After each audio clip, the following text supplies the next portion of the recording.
नमोस्तु महाश्री, नमोस्तु महाश्री, नमोस्तु महाश्री। पहला प्रश्न प्रस्तुत करने के लिए आमंत्रित हैं श्रीमान दिनेश जी, डॉक्टर दिनेश जी, सरिता जी, जैन विदिशा। नमोस्तु महाराज जी, नमोस्तु महाराज। ये प्रश्न राजकुमार पंडित जी का है। उन्होंने पूछा है कि क्या नाम से चेतना 3 प्रकार की होती है, ज्ञान चेतना, कर्म चेतना और कर्म फल चेतना। इसके बारे में आप थोड़ा सा खुलासा करें। देखिए, चेतना हम जब किसी वस्तु को जानते हैं उस समय हमारी जो परिणति उससे संबद्ध है। जहाँ हम इष्टानिष्ट संकल्प विकल्प जोड़ते हैं वहाँ कर्म चेतना होती है।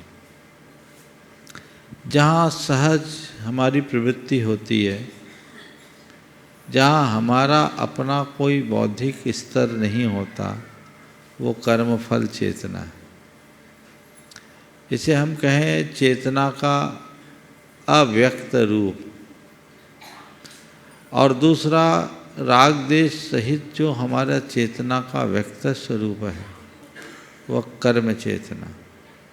और तीसरा है ज्ञान चेतना, जहाँ केवल चीज़ों को जानना और देखना होता है, जिसमें इष्टानिष्ट संकल्प विकल्प नहीं होता, वो ज्ञान चेतना है।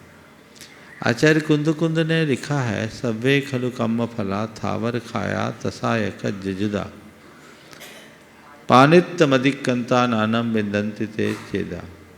सभी स्थावर जी यानी एकेंद्रियों को केवल कर्म चेतना होती है, क्योंकि उनके अंदर हमारे आप जैसे त्रस्त प्राणियों की तरह इष्टानिष्ट संकल्प विकल्प नहीं हो। त्रसों में कर्म चेतना होती है और कर्मफल चेतना होती है, लेकिन जो प्राणों से अतिक्रांत सिद्ध परमात्मा है उनमें मात्र ज्ञान चेतना। आइए श्रीमान अभिषेक जी, रीता जी जैन बिटिया परिधि के साथ तैयार रहेंगे। पंडित राजेंद्र कुमार जी सुमन सिद्धांत शास्त्री, श्रीमती कल्पना जी सिद्धांत शास्त्री सागर के संग। बोलो। मेरे तरफ से और मेरे पूरे परिवार की तरफ से नमोस्तु नमोस्तु नमोस्तु। हे गुरुवर, हम बच्चे खेलते खेलते लड़ाई करने लगते हैं और वो लड़ाई बढ़ के हाथ पैर की लड़ाई होती है, तो हम पापों से कितना हमें पाप लगता है, और हम बच्चे कौन सा खेल खेले जिससे हमारा झगड़ा भी ना हो और हम पापों से बच सकें। बहुत अच्छा सवाल किया। खेल खेल में लड़ाई होती है, तो बस इतना मैं कहता हूँ, खेल खेल में लड़ाई हो तो लड़ाई को भी अपने खेल का एक हिस्सा मान लो, तो पाप नहीं लगेगा। जितनी तेज़ी से लड़ाई हो उतनी जल्दी मित्रता हो जाए। अगर अंदर गांठ बांध लोगे तो बहुत पाप होगा। और एक बात ध्यान रखो कि खेल खेल में कितनी लड़ाई हो, मारपीट ना हो। समझ गए? मारपीट से बचोगे तो पाप से बचोगे। आगे आइए पंडित राजेंद्र कुमार जी सुमन। नमोस्तु महाराज जी, नमोस्तु, कोटि साय नमोस्तु। गुरुवार आपके चरणों में प्रश्न आता है। एक प्रश्न तो कई हैं लेकिन कर नहीं पाते आपसे, क्योंकि एक दो बस पूछो तो जल्दी, इतने में तो दो हो जाते हैं। प्रश्न हमारा ये है बगैर भूमिका के कि पीतल की ध्वजा जो लगाते हैं उसकी वायु और जो ध्वजा का वर्णन आता है शास्त्रों में उसकी वायु का अलग प्रभाव पड़ता है। तो महाराज जी, पीतल की ध्वजा लगाने में अच्छा रहेगा कि? पहले ये बताओ किस शास्त्र में पीतल की ध्वजा का विधान है? कहीं नहीं मिलता, लेकिन लगाने लगे हैं। तुम सब पंडितों का कमाल, तुम लोगों का प्रमाद है। वो ध्वजा लगा दिया, ये सोचे कि शिखर पर रोज रोज चढ़ने चढ़ाने का झमेला कौन पाले, से एक बार पीतल का प्रतीकात्मक ध्वज लगा दो। ध्वजा वो है ही नहीं। महाध्वजाएँ घंटिका युक्त पाटली युक्त ध्वजा होती है, जो शास्त्रों में विधान है वही ध्वजा होनी चाहिए। जिसमें कोण कटे हुए वो लघु ध्वजा है। महाध्वजा झूलती हुई सी ध्वजा होती है। और अब तो व्यवस्था घिर्री लगा के ध्वज को ऊपर चढ़ाया जा सकता है। तो अब तो हम अपने सानिध्य में जितने भी मंदिर में शिखर आदि बनते हैं वहाँ वही सिस्टम बनाए। और आप सबसे भी यही कहेंगे, साल में 2 बार ध्वज स्थापन की व्यवस्था करो और घिर्री के माध्यम से ध्वजा चढ़ा दो। और जो ध्वज है उसी को ध्वज बनाओ, वही सार्थक है। कपड़े की ध्वजा ही सबसे सर्वोत्तम वही है। ध्वजा है, बाकी ध्वजा ही नहीं है। ठीक है। नमोस्तु महाराज जी, नमोस्तु महाराज जी, नमोस्तु महाराज श्री। जो सिद्ध चक्र मंडल विधान में जो बीजाक्षर मारने में बनाए जाते हैं उनका क्या महत्व है, और आजकल विधान में जो आजू बाजू टेबल लगाई जाती हैं उन पर श्रीफल चढ़ाते हैं, तो वो उचित है या अनुचित है, या मारने पर ही चढ़ाना चाहिए? देखिए, जिसमें बीजाक्षर अंकित है वह है मंडल, और बिना बीजाक्षर के हैं मांडना। मंडल और मांडना में अंतर। मंडल उस संरचना का नाम है जिसमें दिव्य शक्तियों का आह्वान होता है। दिव्य शक्तियों के आह्वान के लिए तैयार किया गया गुप्त रेखा चित्र का नाम मंडल है। तो ये मंडल है जो यहाँ भी रचा दिख रहा है। इसमें द्रव्य नहीं चढ़ाया जाता, इसकी तो आराधना की जाती है। अब मंडल को धीरे धीरे लोगों ने प्रमादवश सब बीजाक्षर कैसे अंकित करे फिर विसर्जित करे तो क्या हो, तो उसकी जगह लोगों ने एक मांडना बना दिया कि उसमें द्रव्य चढ़ा दो। तो कहीं किसी विधान में सिद्ध चक्र के मूल विधान को मैंने देखा, किसी विधान में ऐसा नहीं लिखा कि आप द्रव्य चढ़ाओ, मांडना बनाकर चढ़ाओ। 8 दिवस तक जो मांडने में श्रीफल आदि चढ़ाते हैं, ये ध्यान देने योग्य बात है। श्रीफल को गीला रखते हैं, धो के चढ़ाते हैं, उसमें कितने कीड़े हो जाते हैं, एक बार देखो उसी रंग के कीड़े मिलेंगे। तो वह द्रव्य चढ़ाओ, रोज हटाओ। 8 दिन अंबार लगाने का क्या विधान? अभी बड़ा उत्सव दिखाने के लिए लोग करने लगे, ये बात समझ में नहीं आती। नमोस्तु महाराज जी, नमोस्तु महाराज जी, नमोस्तु। उपस्थित हों श्रीमान आशीष जी, अनामिका जी, किसका नाम बोला था, सोहम अर्जुन महाविजरस सतना श्रवण शिक्षक गुणायतन, रीना जी जैन सतना ट्रस्टी गुणायतन, दर्शता आरणिका के साथ तैयार रहेंगे। गुरुवर के चरणों में मेरा वारंवार नमोस्तु नमोस्तु नमोस्तु। महाराज जी, मैं गुल्लक लाया हूँ दान देने के लिए। बोलो जल्दी से। गुल्लक मेरा लाए हो? प्रश्न ये है कि एक मिनट, गुल्लक लाए हो?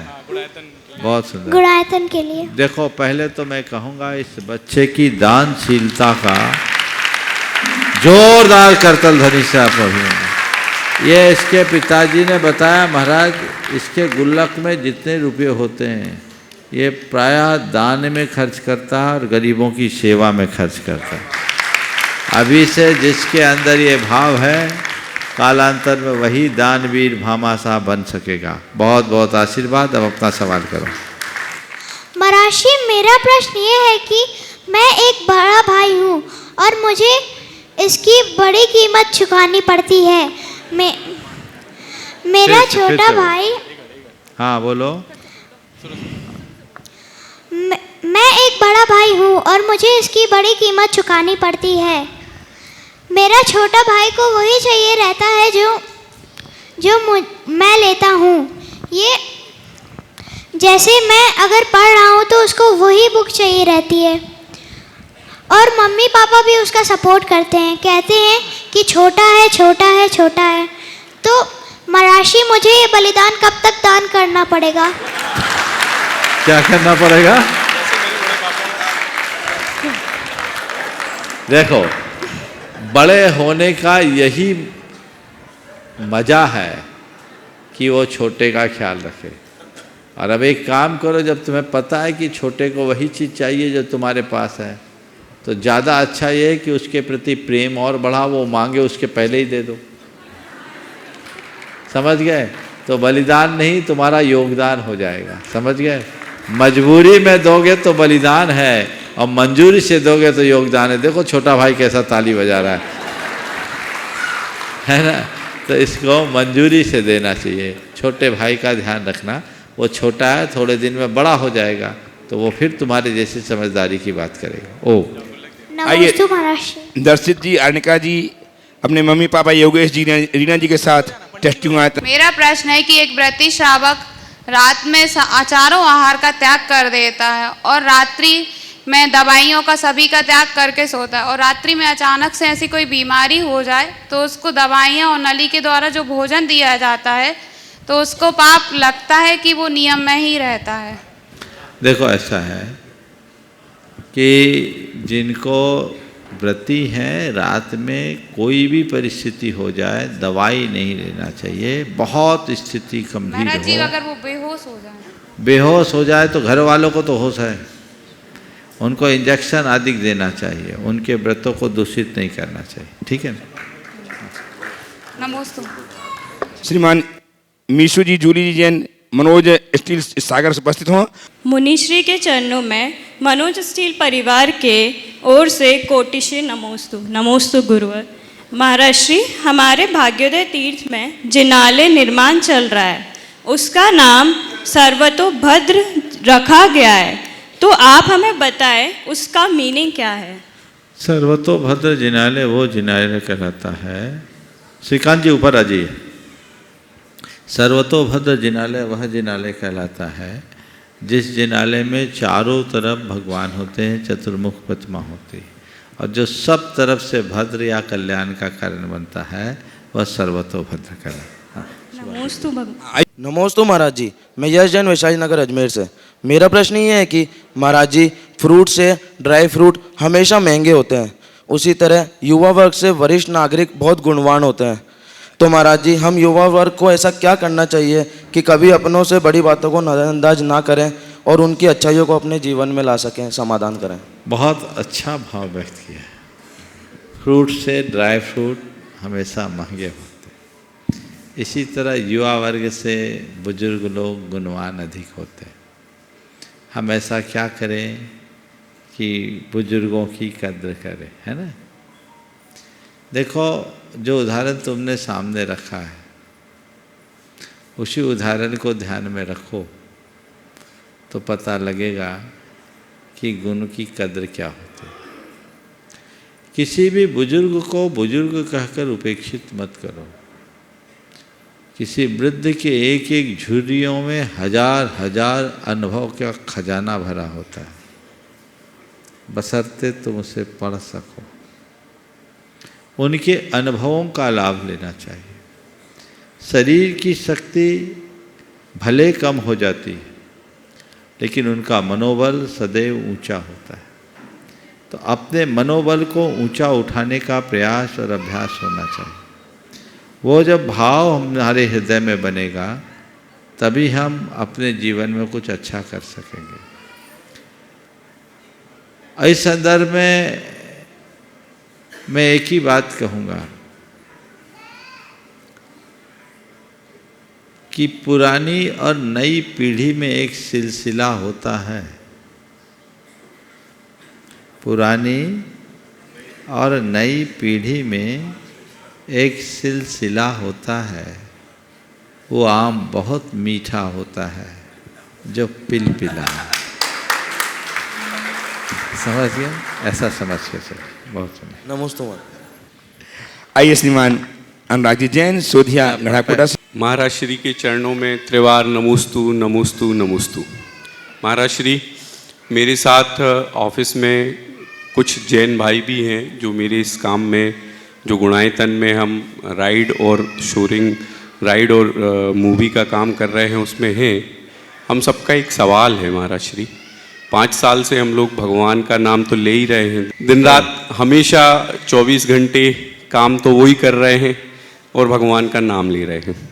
सबका एक सवाल ये है महाराज श्री कि इतनी व्यस्त लाइफ में सबसे अच्छी भगवान की भक्ति कैसे करें?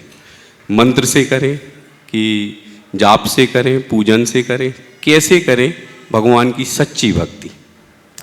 पहले तो मैं चाहूँगा एक बार जोरदार करतल ध्वनि से अनुराग भाई और उसके पूरी टीम का अभिनंदन कीजिए। आप सबको ये पता है कि गुणायतन जो अपने इस स्वरूप को धारण कर रहा है उसमें अनुराग की केंद्रीय भूमिका है। लगातार अथक श्रम ये इनके द्वारा हो रहा है, इनकी पूरी टीम के द्वारा रात दिन जाग जाग कर ये लोग काम कर रहे हैं, तभी ये काम इस स्वरूप को प्राप्त कर पा रहा है। एक बार जोरदार अभिनंदन कीजिए। और मैं अनुराग के साथ उसकी पूरी टीम जो दुनिया के कई भागों में बटी हुई है उसे आशीर्वाद देता हूँ, काम करते रहे। सच्ची भक्ति कैसे करे? देखो, भगवान के प्रति प्रगाढ़ अनुराग ही भगवान की भक्ति है। भक्ति का अर्थ है भाव विशुद्धि युक्त अनुराग है भक्ति। अब सवाल है व्यस्तता का। मैं तो एक ही बात जानता हूं, तुम भगवान की पूजा करो, बहुत उत्तम बात है। कदाचित अपनी व्यस्ततावश भगवान की पूजा न भी कर पाओ तो कोई बुराई नहीं। बस एक काम करो, भगवान ने जिनका निषेध किया है उनसे अपने आप को बचा के रखो।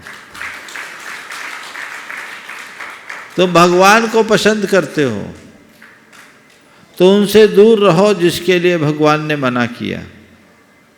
तुम्हारे शब्दों में कहूँ तो भगवान के लिए जो नापसंद, हालांकि भगवान पसंद नापसंदगी से ऊपर है, उनसे दूर रहो। अब भगवान की पूजा तो खूब करो और काम वही करो जिसका भगवान ने निषेध किया। तो बताओ भगवान खुश रहेंगे क्या? हाँ बोलो। नहीं रहेंगे। तो भगवान की सच्ची भक्ति क्या है? भगवान की पूजा करना मात्र भगवान की भक्ति नहीं, भगवान के आदर्शों पे चलना ही भगवान की सच्ची भक्ति है। तो व्यस्त जीवन में तुम्हारे पास मंत्र जाप का, पूजा पाठ का वक्त नहीं है, कोई परवाह नहीं। तुम भगवान का नाम नहीं ले सकते, कोई बात नहीं, पर पाप का काम तो बंद कर सकते हो। यही तो भक्ति है। उस पाप के काम से अपने आप को मुक्त कर लो। वे लोग बगुला भगत कहलाते हैं जो राम का नाम लेते हैं, रावण का काम करते हैं। क्या कहलाएंगे वो? बगुला भगत। तुम राम का नाम नहीं ले पाओ, कोई फर्क नहीं पड़ता, रावण के काम से बचो। समझ गए? तो हम अपने जीवन को जब सदादर्शों से जोड़ते हैं तभी हमारे हृदय में भक्ति की रसधार फूटती। पीयूष जी जैन, लप्पू भैया। परम पूज्य गुरुदेव के श्री चरणों में हिंदू पर्व समन्वय समिति एवं सकल दिगंबर जैन समाज सतना का बारंबार नमोस्तु नमोस्तु नमोस्तु। हे गुरुदेव, इस देश में और समाज में जब कभी विपदा अथवा असमंजस की परिस्थिति आई है तो इस मंच से आपके श्रीमुख से पूरे देश को और समाज को समीचीन और सम्यक समाधान मिला है। चाहे राजस्थान में संथारा का प्रकरण हो, या फिर देश में कोरोना का आपदा काल हो, या फिर गुरुदेव अभी वर्तमान में देखा शिखर जी में जो पर्यटन क्षेत्र घोषित किया गया था, उस संदर्भ में भी हमेशा आपके माध्यम से पूरी समाज और देश को समीचीन समाधान मिला है गुरुदेव।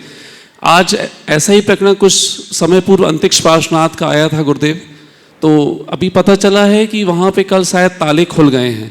तो उस संदर्भ में आपका पूरी समाज को क्या मार्गदर्शन है गुरुदेव, हमें देखो बताइए।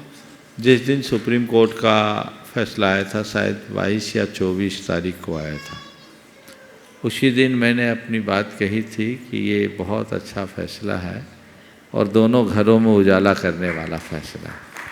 हमें इस फैसले का स्वागत करना चाहिए। आज जो आपने अभी जानकारी दी, मुझे भी जानकारी मिली कि कल ताला खुल गया। तो अब ताला खुल गया है तो अब भक्तों का तांता लगना चाहिए। सब भक्तों से मैं कहूँगा, मैंने सुना 42 वर्ष बाद भगवान पार्श्वनाथ के ताले खुले हैं, तो अपने मन का ताला खोलो और अंतरिक्ष पार्श्वनाथ में अपनी भक्ति करने के लिए तांता लगा दो, लग जाओ और कार्यक्रम बनाओ अपने लोगों को कि बस आज से ही अपना कार्यक्रम बनाना शुरू करो कि हमें अंतरिक्ष पार्श्वनाथ जाना है और पार्श्वनाथ भगवान के दर्शन करके आना है। भगवान के दर्शन मिलते रहे, निर्बाध होते रहे, ऐसा मनोभाव सबका जगना चाहिए और खूब उत्साह होना चाहिए सभी समुदायों में। और जा कर के भगवान के दर्शन पूजन बंदन जो वहाँ की व्यवस्था है उसको ध्यान में रखते हुए करे तो आनंद ही आनंद होने वाला है। इसलिए जो भी है, मैं पूरे देश के लोगों से कहता हूँ, 42 वर्ष के बाद अगर ताला खुला है तो भक्ति करो, वहाँ जाकर भगवान के दर्शन बंदन करो और भावना भाव कि कि अब भगवान पर दोबारा कभी कोई ताला न लग सके और किसी भी प्रकार की कोई अव्यवस्था वहाँ न हो सके। नमोस्तु। नरेंद्र जी सीमा जी, टेस्टू आयतन, सुंदर नगर, दिल्ली। नमोस्तु गुरुदेव, नमोस्तु। हमारी तरफ से व सुंदरवार पूरे समाज की तरफ से महाराज जी को बारंबार नमोस्तु महाराज जी, नमोस्तु महाराज जी, नमोस्तु। महाराज जी, मेरा एक प्रश्न है कि हम लोग सुबह नहाकर घर से निकलते हैं मंदिर के अभिषेक के लिए, वहाँ पर जाकर कपड़े बदल के छींटे डाल के धोती दुपट्टा पहन के अभिषेक करते हैं, यह क्या उचित है? हाँ, अभी बताओ उचित है क्या? महाराज जी, मैं तो नहीं करता, मगर ऐसा देखने में आता है महाराज जी कि अपने यहाँ ही समाज में भी आता है कि क्या ये उचित है? बिल्कुल उचित नहीं है। छींटे देने से वस्त्र की शुद्धि नहीं होती, वस्त्रों की शुद्धि रखनी चाहिए। उपस्थित हो श्रीमान अनिकेत जी जैन, श्रीमान अली कुमार जी इंजीनियर। नमोस्तु महाराज जी, नमोस्तु महाराज जी, नमोस्तु महाराज जी।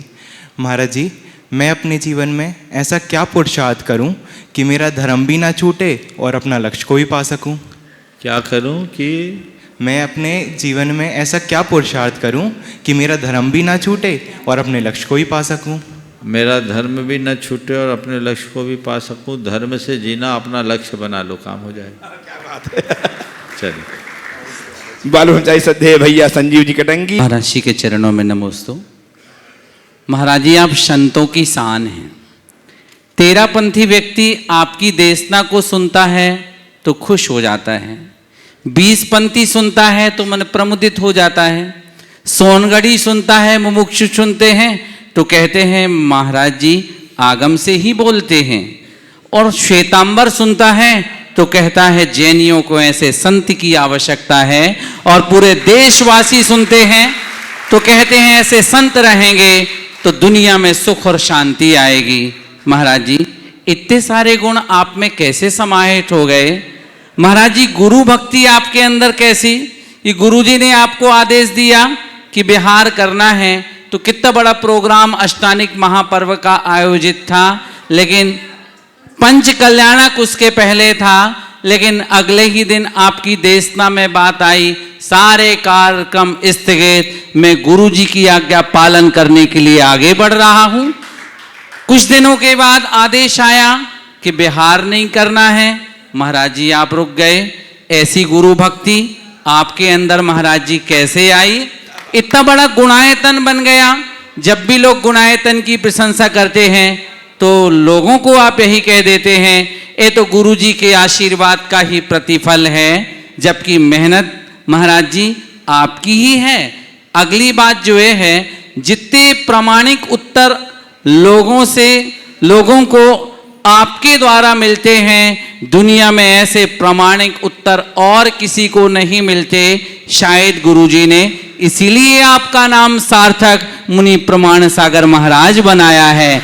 ऐसे मुनि श्री को नमोस्तु करते हुए महाराज, जैसे आप में गुण हैं, इन गुणों के अंश में भी प्रकट करना चाहता हूँ, मुझे समाधान दें। इसके लिए मैं क्या पुरुषार्थ करूँ? नमोस्तु महाराज। ओ भैया जी ने गुणगान बहुत अच्छा किया। ऐसे भी ये जब बोलते हैं तो इनकी वाणी में गुणगान गूंजती। आपने पूछा और एक बात कही कि आपको सुनने वाले ये पंथी वो पंथी सब खुश होते हैं। मैं एक बात बोलूं, मैं किसी पंथ के लिए प्रवचन देता ही नहीं, मैं केवल पथ की बात करता हूँ और आप सबको संदेश देता हूँ कि हमें पंथ नहीं पथ देखना है। पंथ संसार में अटकाता है और पथ हमें पार लगाता है। अगर भाव सागर से पार उतरना है तो पथ को पकड़ो। अहिंसा और वीत राखता ही हमारा मूलभूत पथ है, जिसे अंगीकार करके हम अपने जीवन को अग्रसर कर सकते हैं। जहाँ तक गुरु भक्ति का सवाल है, तो गुरु भक्ति के संदर्भ में तो इतनी ही बात जानता हूँ कि फूल जब तक अपनी जड़ से जुड़े रहता है तब तक उसमें कितनी भी सुगंध लुटाए उसकी कमी नहीं होती।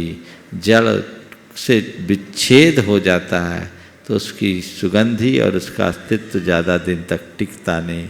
मैं अपने जड़ को जोड़े रखना चाहता हूँ और जड़ से जुड़े रहता हूँ। ये जो खुशबू है दिखती फूल की है पर आती जड़ से है।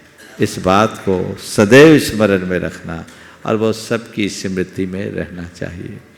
जहाँ तक प्रामाणिक उत्तर का सवाल है तो मैं पुनः दोहराता हूँ, मैं किसी को उत्तर देता ही नहीं, मेरे भीतर जो बैठे हैं वो उत्तर दिलवाते हैं। शब्द मेरे मुख से निकलते होंगे पर प्रेरणा तो कोई और देता है। समझ गए?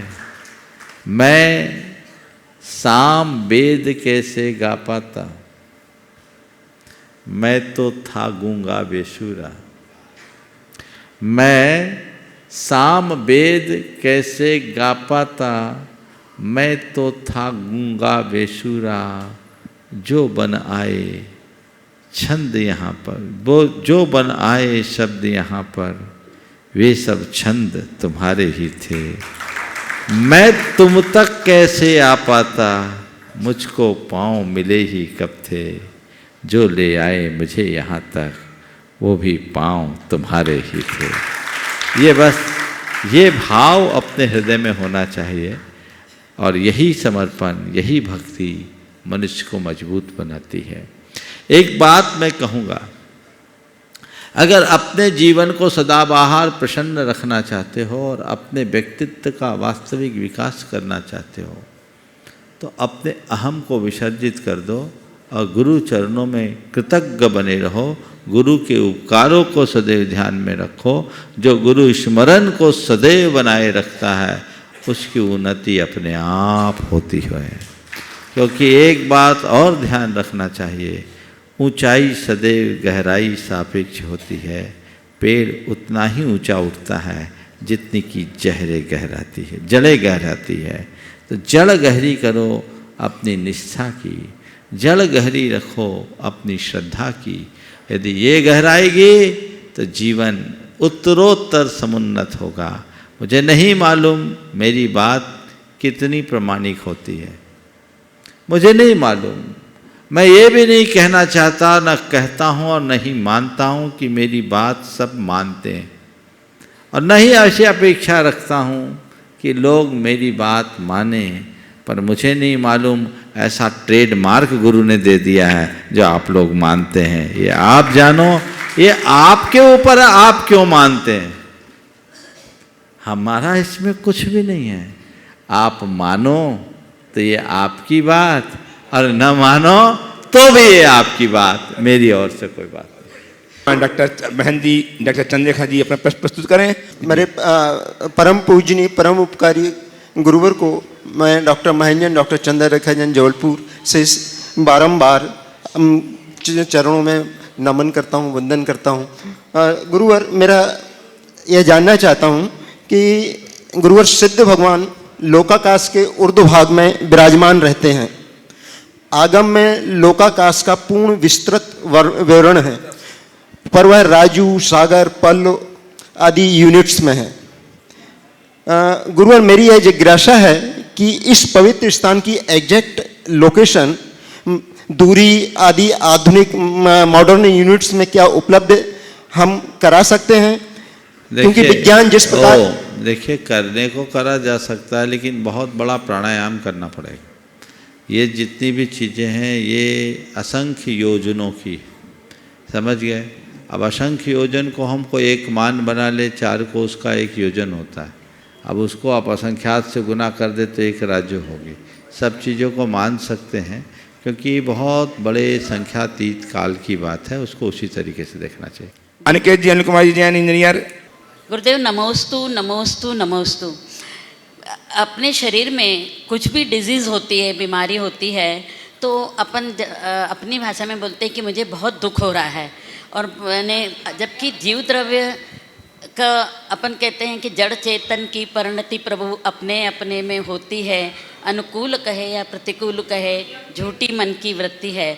तो गुरुदेव, पुद्गल का परिणमन पुद्गल में होता है और आत्मा उसमें उसका कुछ भी नहीं होता है, तो हम इसको अपने आगम से कैसे समझा सकते हैं? देखिए, ये चीज़ें जो भी है इसकी हम निरंतर भावना भाए और इस सिद्धांत को अपने चित्त चेतना में इस तरह बिठा दें कि कोई भी विकल्प मन में आए तो ये पंक्तियाँ उभर आए कि ये जीवन की वास्तविकता है, तो मन में कभी तकलीफ नहीं हो। तैयार हैं पंडित मनीष जी बम्होरी सागर से। नमोस्तु महाराज जी। महाराज जी मेरा प्रश्न है, शुभ कर्म के उदय से शुभ निमित्त मिलते हैं या फिर शुभ कर्म उदय में आ जाते हैं? कि 3 महीने से आना हो रहा मेरा लगातार शिखर जी में। शुभ कर्म के निमित्त से शुभ निमित्त मिलते हैं या शुभ निमित्त के मिलने से शुभ कर्म उदय से आ जाते हैं। दिमाग मत लगाओ, चाहे चाकू खीरे पर गिरे चाहे खीरा चाकू पर गिरे, ककड़ी कटना चाहिए। समझ गए? ये चीज़ ध्यान रखो। हम ये दिमाग न लगाएं कि शुभ कर्म के उदय से हमें निमित्त मिले या निमित्त मिलने से शुभ कर्म का उदय आया। मैं तो ये बोलता हूँ मौका आया उसको मैदान मारो, उसी में फायदा है। नमोस्तु महाराज जी, नमोस्तु। सीखता कीजिए मनोज जी, पानी सीखता कीजिए।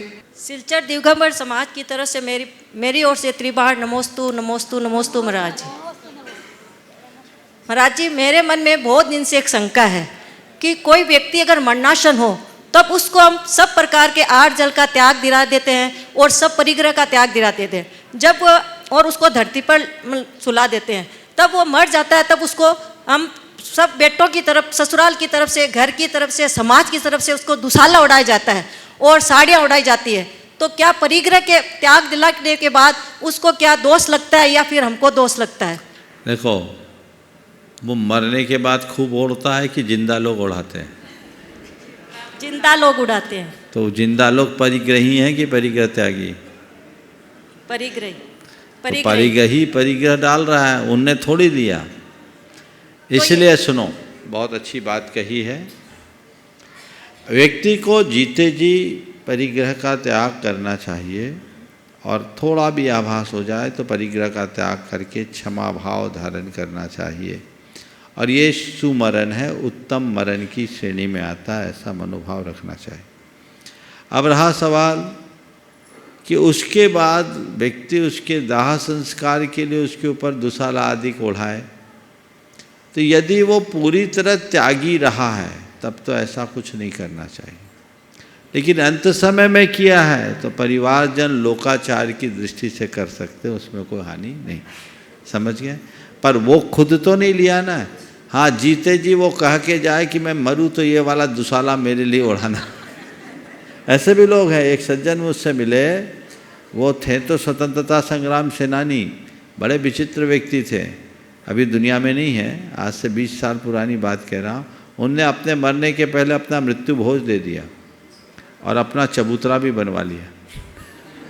मैं मरूंगा तो मेरी जब समाधि बनेगी तो एक बढ़िया चबूतरा बनवा दिया, लाखों रुपया लगा दिए उसमें, और पूरा मृत्यु भोज दे दिया। बोले बाद वालों का कौन सोच भरोसा करे, जो करना है सब पहले कर। तो ऐसे मिजाज के भी लोग हों तो वो परिग्रह। नमोस्तु नमोस्तु। महाराज जी एक प्रश्न और है। नमोस्तु महाराज श्री। बोलिए। महाराज श्री, जैसा कि अभी आपने कहा कि पंथ में मत पड़ो, पथ पे चलो तभी अपना कल्याण होगा।